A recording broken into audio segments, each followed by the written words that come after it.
Là, c'est bon, vous voyez les diapos? Quelqu'un? OK. Donc,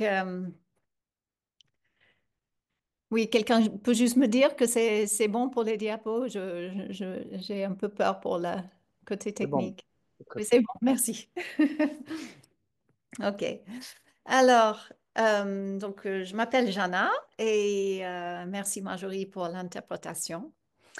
J'ai envie de partager avec vous aujourd'hui pourquoi et comment j'ai initié la création d'un parcours qui s'appelle le Jardin d'Espérance en mouvement, qui est l'adaptation en français du Active Hope Training de Chris Johnson. J'expliquerai ce que c'est. Euh, je remercie le confinement, en fait, d'avoir déclenché un moment clé dans ma transition personnelle. J'ai réalisé à ce moment-là que je me remettais au désir des autres plutôt que de suivre mes aspirations propres. Les années auparavant, je suivais Pablo Servigne, d'autres collapsologues, Extinction Rebellion, Deep Adaptation, et j'écoutais les alertes de Cyril Dion, Greta Thunberg, entre autres. Et j'ai regardé le film Demain, déjà un peu plus upbeat, avec des réponses pratiques aux difficultés planétaires. Euh, et j'ai fait une formation en permaculture de 10 jours, après quoi j'ai décidé de quitter une vie parisienne confortable, mais qui n'avait plus de sens pour moi. Et je disais à toutes celles et ceux qui cherchaient à comprendre mon choix que je voulais cultiver un jardin forêt. Euh, Là, je suis sur mon terrain. Nous commençons juste maintenant à préparer l'espace pour le jardin forêt, mais entre-temps, je cultive un jardin virtuel qui est plutôt mûr. Euh, donc, après quelques détours, après avoir quitté Paris pour trouver l'ancrage qui me convenait, c'est le confinement qui est venu me donner le temps de prendre du recul et commencer à écouter encore plus profondément mon cœur. Et c'est là que j'ai découvert le livre de Rob Hopkins, Et si, premier coup de cœur, ou heartbeat, littéralement. Euh, et du coup, j'ai cherché un lieu en France où le mouvement de transition était actif, parce que j'étais attirée par cette intégration de la tête, le cœur et les mains. Je suis tombée sur le site de Toulouse en transition, où je voyais un dynamisme avec des activités dans tous les quartiers. Et la cerise sur le gâteau, c'est que quand j'ai écrit au site web, sans croire à avoir une réponse, j'en ai reçu. Deux stagiaires en service civique me proposaient de les rencontrer et c'était juste le jour où je pouvais voyager à Toulouse pour faire des repérages.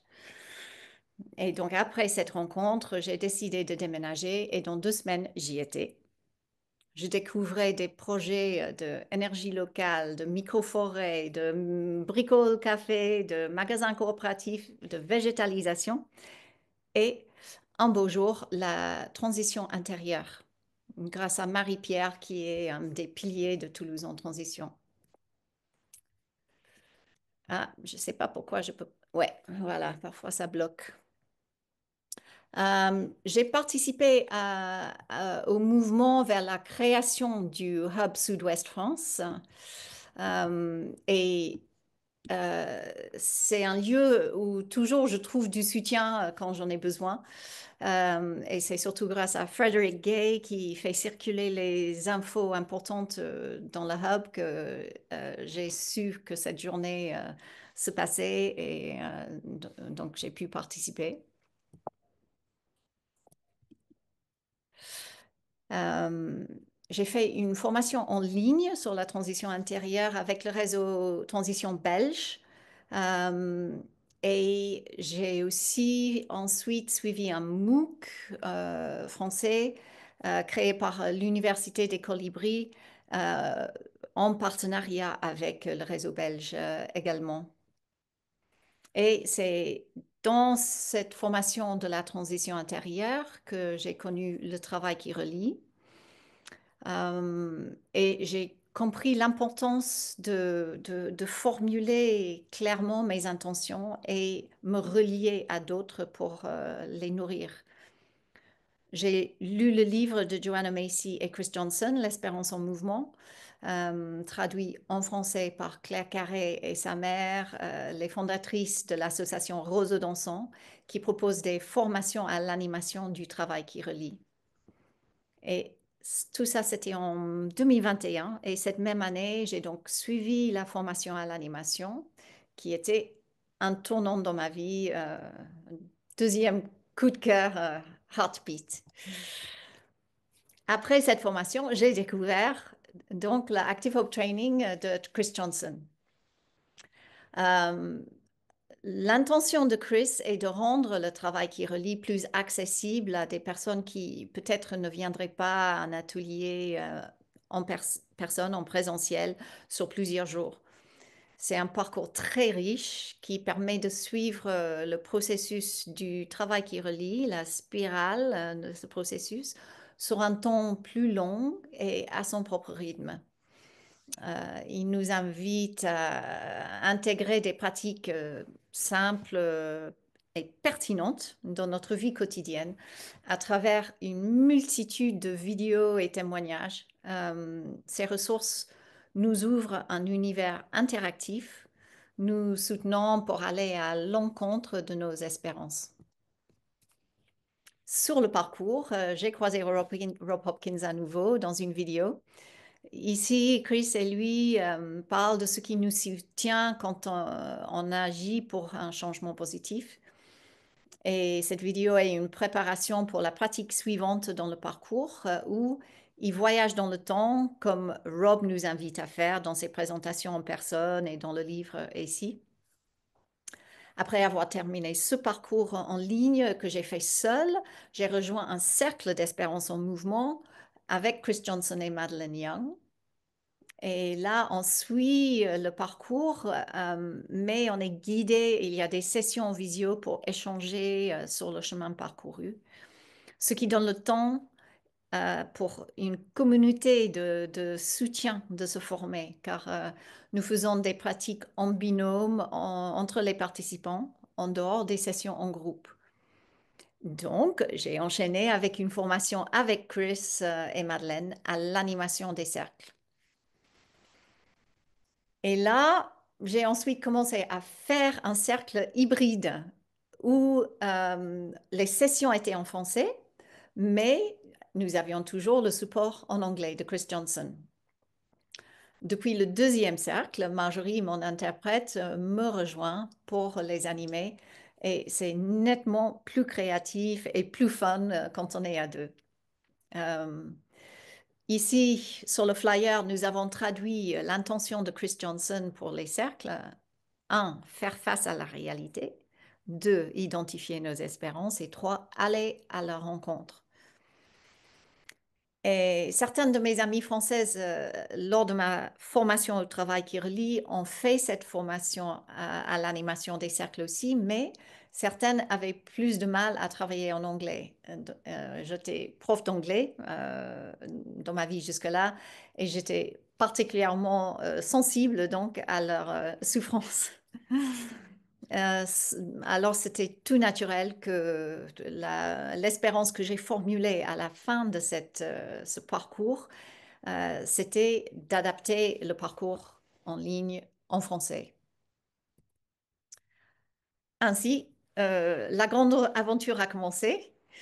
D'abord, je me suis formée sur le logiciel collaboratif qui était utilisé pour le MOOC que j'avais déjà suivi sur la transition intérieure, un logiciel qui s'appelle YesWiki, qui permet de travailler de manière collaborative en ligne.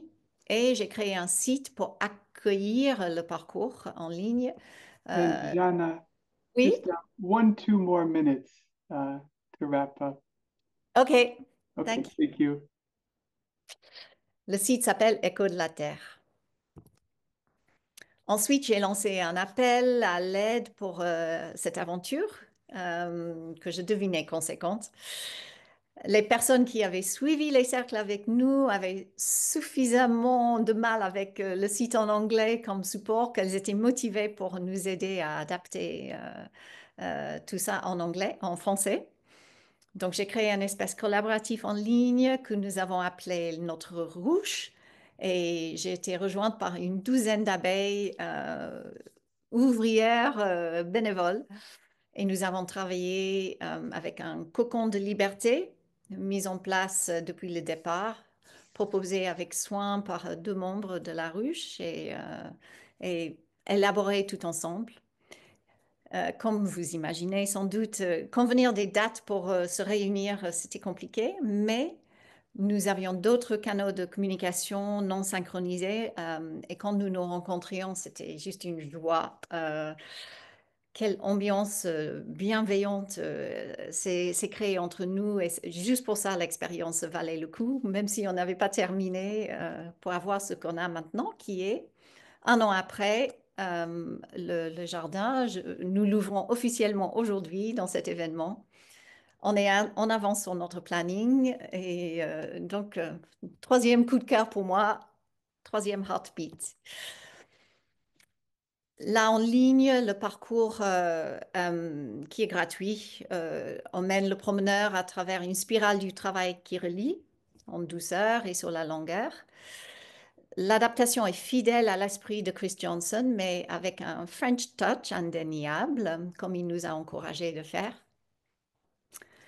Pendant la construction du parcours, Leila nous a proposé des pratiques corporelles et méditatives pour nous aider à garder la forme tout au long des pollinisations. Et nous avons enregistré ces sessions de soutien qui font maintenant partie du parcours. À la fin, il y a aussi des bonus pour picorer après, des danses, chansons, poèmes, histoires, etc., en lien avec l'inter-être et la guérison de la terre. Et donc, nous continuons à faire des cercles, maintenant entièrement en français. Et en octobre, nous allons faire notre première formation à l'animation des cercles francophones, qui se remplit déjà très vite. Nous sommes ravis de cette progression. Euh, En surfant sur cette belle énergie, nous sommes partis déjà sur un autre projet encore plus ambitieux, qui est un livre, un film court-métrage et long-métrage sur le thème de la veille du feu empoisonné ou the nuclear guardianship, comme l'appelle Joanna Macy. Comme nous avons besoin de nouvelles histoires pour nous donner envie de préparer un monde sain pour les générations futures, celle-ci est notre offrande et elle est en cours de gestion. Elle sera présentée à un festival de films insolites à Rennes-le-Château cet été.